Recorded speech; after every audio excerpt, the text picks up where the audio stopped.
Hey guys, and welcome back to another Trekyards podcast. He is Commander Cockings. And here's Captain Amazing Foley. This guy. Right on. So today we are back and we are talking again about video games. Games that we would like to maybe see redone. And this time it's the Commander that has an offering. So let's hear what you would like to see remastered so we can play it on today's systems. I mean, I can play this on my system. I do not often, but I do delve into it. And I'm talking about Star Trek Elite Force, which is a first-person shooter in the Star Trek world. Whoa, you're thinking that's totally against Gene Roddenberry's ideas. La la la. Hey, the fact that this game was so incredible meant that the format can work. Did you play Elite Force? Have you spent much time in it? You fan? I played Elite Force quite a bit. Elite Force 2 I played as well, but I wasn't as big into it. Didn't play it as much. Didn't have the same heart, I found. Yeah. So yes, absolutely. I love Elite Force. And yeah, you're right. Gene Roddenberry's vision was we're peaceful. But as I've said to Doug Drexler many times, somebody out there always has a bigger stick than you. But you need to be carrying a stick at least to kind of defend yourself. So yes, there would be reasons for shooters in Star Trek. And the fact is, I mean, I love the format of this game. You know, you're on Voyager, which already I love Voyager. It's the most techno of the shows. It's the most, sci-fi of the shows in terms of the newer ones.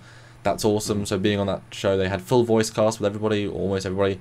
Really brought some immersion. I mean, I didn't play it when it came out exactly, so I played it a couple of years later, but the graphics still looked good. I mean, obviously it was comparative, but at the time I was like, hey, I'm actually on Voyager. And obviously the set's in limited detail, but walking around the ship, and you felt like you're on Voyager. I mean, no doubt. Yeah. There was a lot of creativity with the level design. Each level was distinct.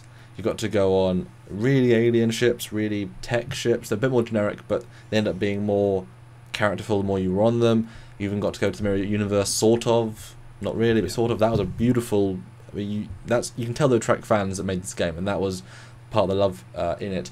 And the cutscenes were really good, like almost show quality, which was great. They must have maybe invited the guys at Foundation Imaging to help build them. Who knows? They were really good, and it's just a good story. And I really enjoyed playing it. It was a real narrative, and it was obviously it had that that shooter aspect. But the fact is, there are hand phases, there are Type 2 phases, there are phaser rifles. I mean, we've already developed, at this point, a plethora of phasers, a plethora of tricorders, a plethora of medical instruments. I mean, there is tech that can be held by people and used as tools. It's not just, the TOS era where you got little, phaser where you need to not, like, you've got a phaser, tricorder and communicator. There is some variety, and in fact, this game, you were able to have a micro torpedo launcher, which was really fun, and really diverse set, and it hit the Borg, and it was very, very clever as a game. And I think this is one of the few games I think if you go back it would still be really fun, because the graphics will always date, but it's still a good shooter. Yeah, absolutely.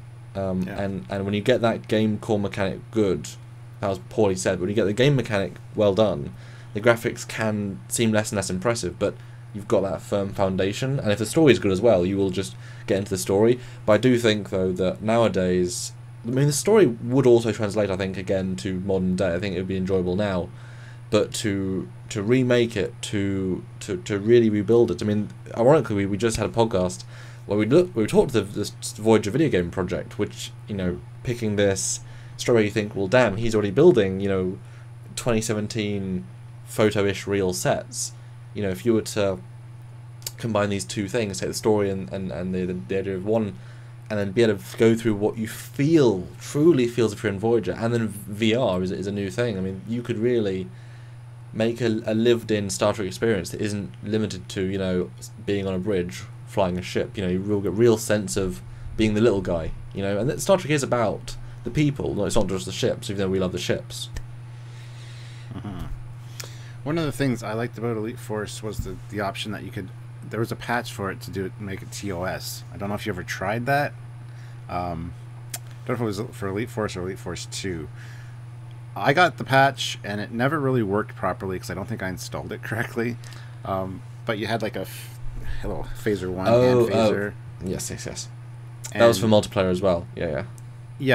It wasn't the best graphics or anything, but it was just fun. And see, if they ever remastered this game or re-released it, I would like the option of being able to play in any era.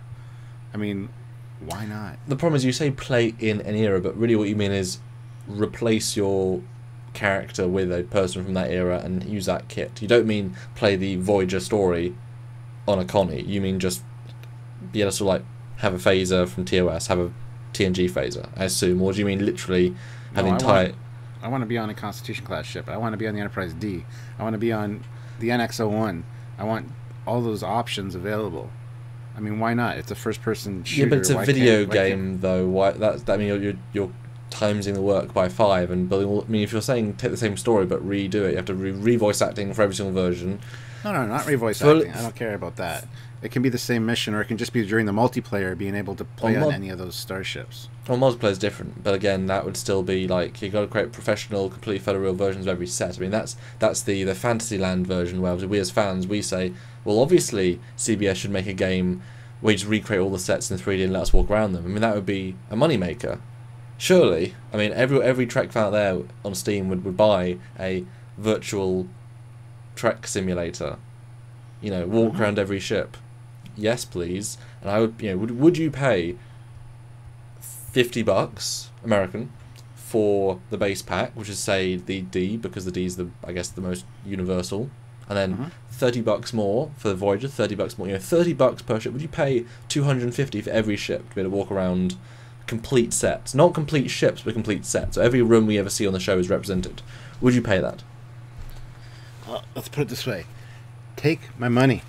Just take it. And the wallet as well. It's a Trek wallet. It's worth Quatloos. Exactly. Take my money. I would definitely be down for that. Yeah. Yeah. As you said, even, I think, who are we talking to? You said even if they released a different episode every week, like a game episode for like a game like Elite Force, I would be down for paying for that. Either a monthly or yearly subscription, or just even per episode basis. It just needs new voiceover. It just needs a bit of extra, use the same, make every episode a bottle show and then occasionally go to a planet, Absolutely. Exactly. I mean, Star Trek Online is doing so well because, A, it's got a passionate team, really, really passionate team, but also they're doing new seasons where it has new narrative content, go new places. And people keep playing it for the new season of content. Even if it is... every self-funded in a sense. Say they start with a D, they build engineering, one corridor, transporter room engineering, and you can walk between them via a turbo lift. Just those 4 sets, and people buy it. They raise the funds. Obviously, it's a legitimate project, and you can still tell stories with that and say one planet, which is just trees. There you go. You've got one game, and then they raise the money. You say second season or second episode. Now you can go to the shuttle bay. You can fly a shuttle out, and you get the exterior shot, and then they raise more money, and then. And that adds the shuttle bay to the overall package of rooms available. And yeah, every odd episode you get another room added, kind of thing.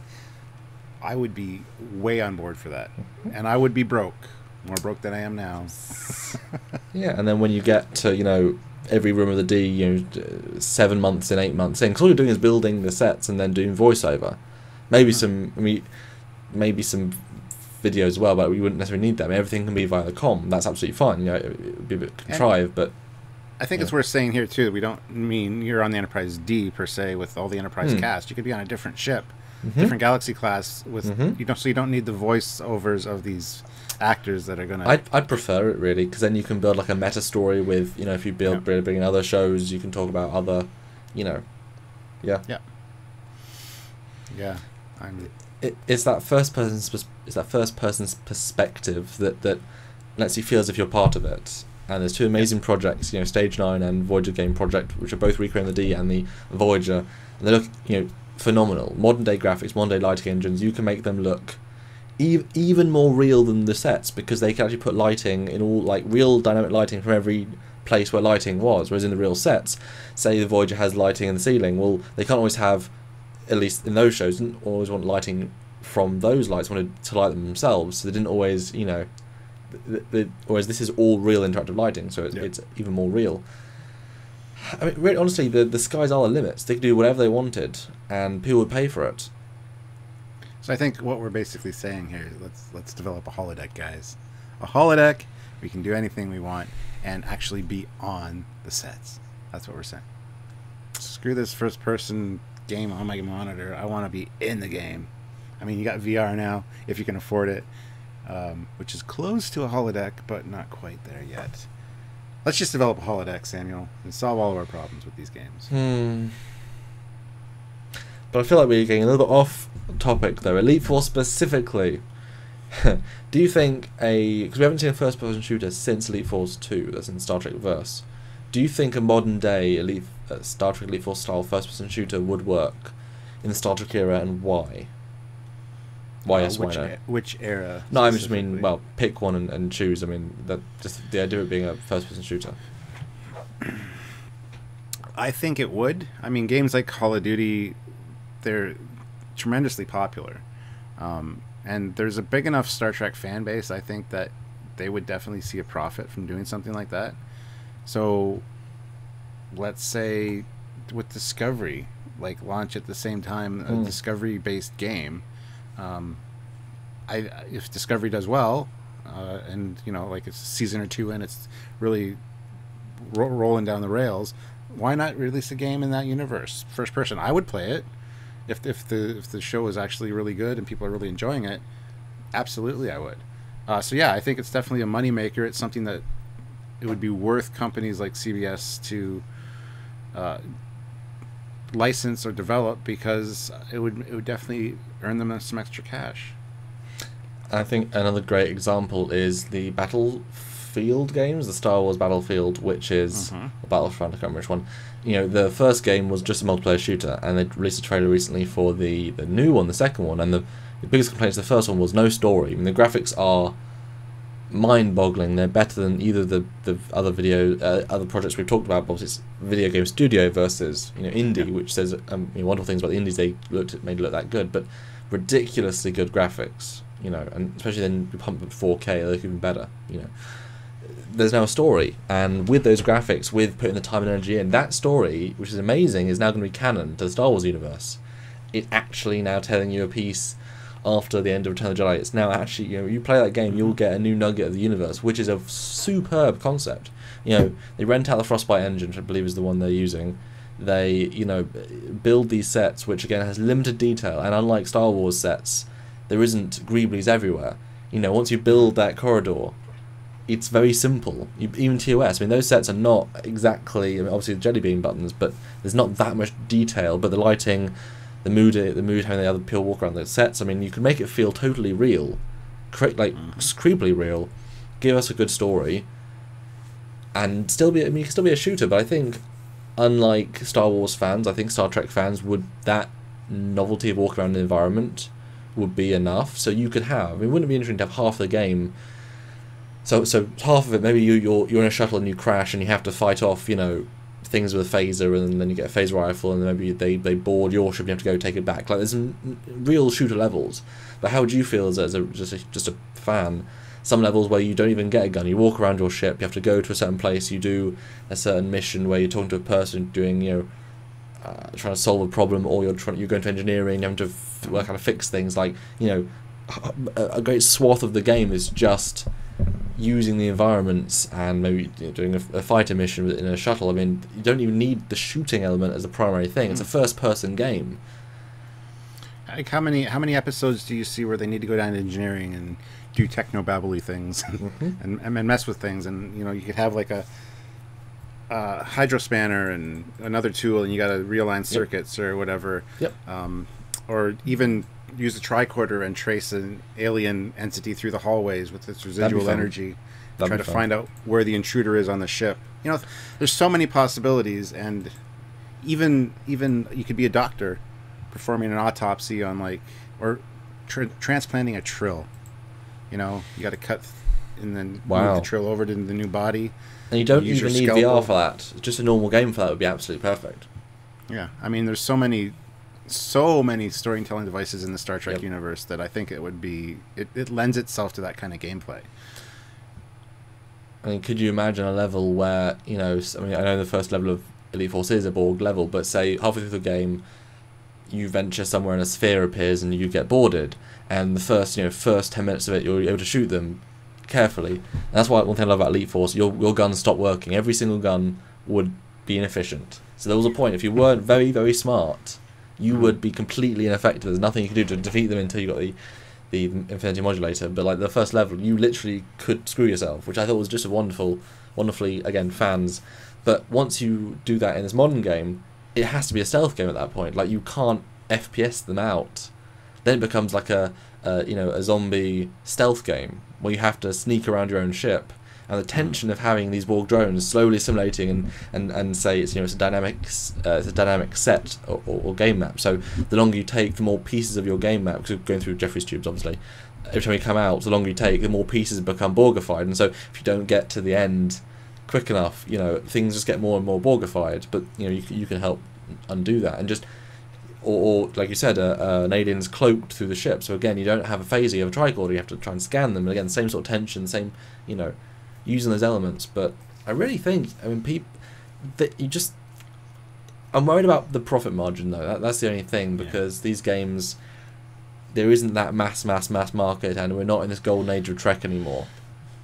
So on the flip side of that, you've got enough people that are computer savvy, 3D model builders, that are so passionate for Star Trek that they'll work for peanuts, if not free, to develop these kind of things. I mean, you don't need the best graphics company in the house in the world working on this, paying them thousands of dollars to develop a game.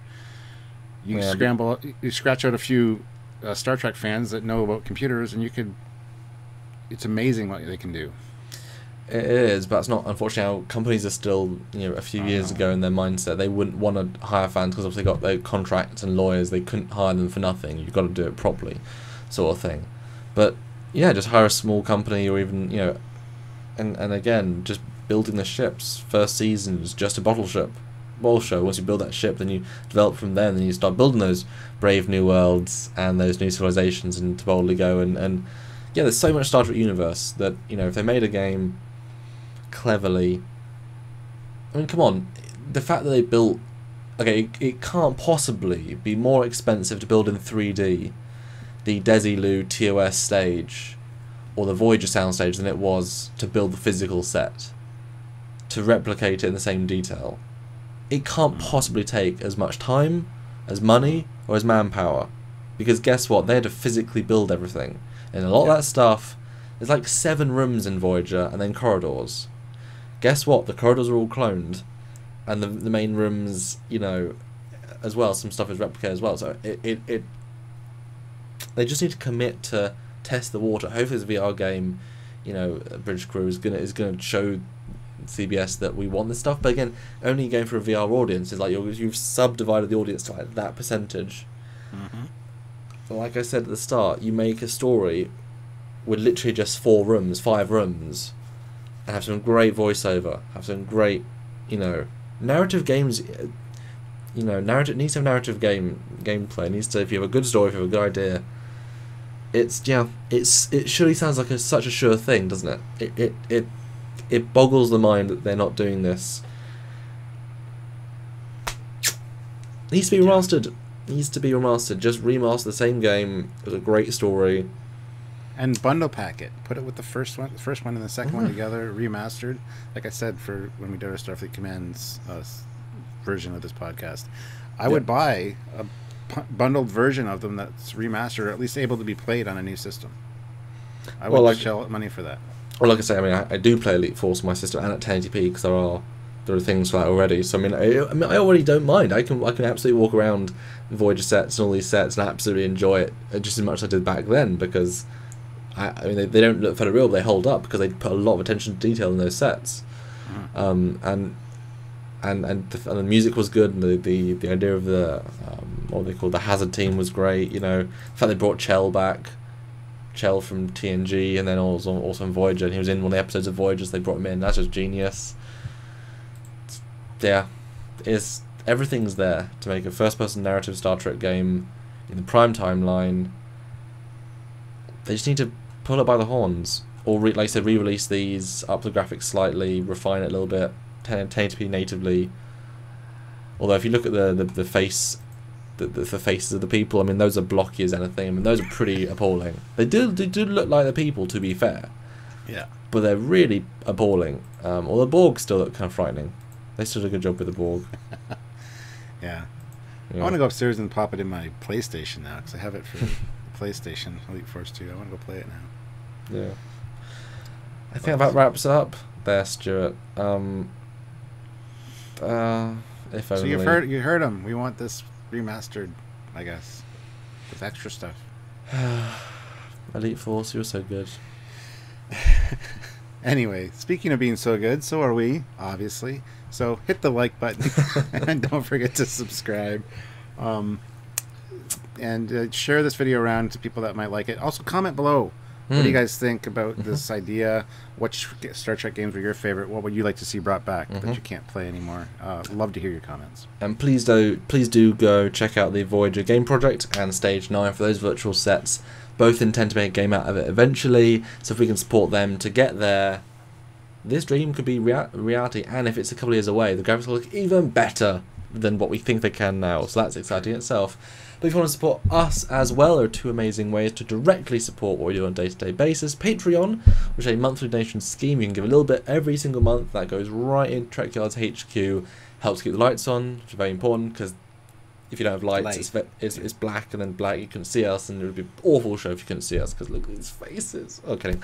Or trekyards.com, yes, improvement, and a one-time donation, and just click the donate button and give what you can. Just, like I said, support the show, because we spend a lot of time a week on this content for you, a lot of variety of content with costume designers and film designers and game designers even, and all these people want to do more and more and more, but we can't do more and more and more without at least the same support and gradually increasing. But if you can support, do. Every little helps, and we will make the most of it. We really will. That's right. So please help us out and help yourself out at the same time. So anyway, guys, until next time, I'm Captain Foley. And I'm Commander Cockles. And we're Team Trekyards. See you later. Bye, guys.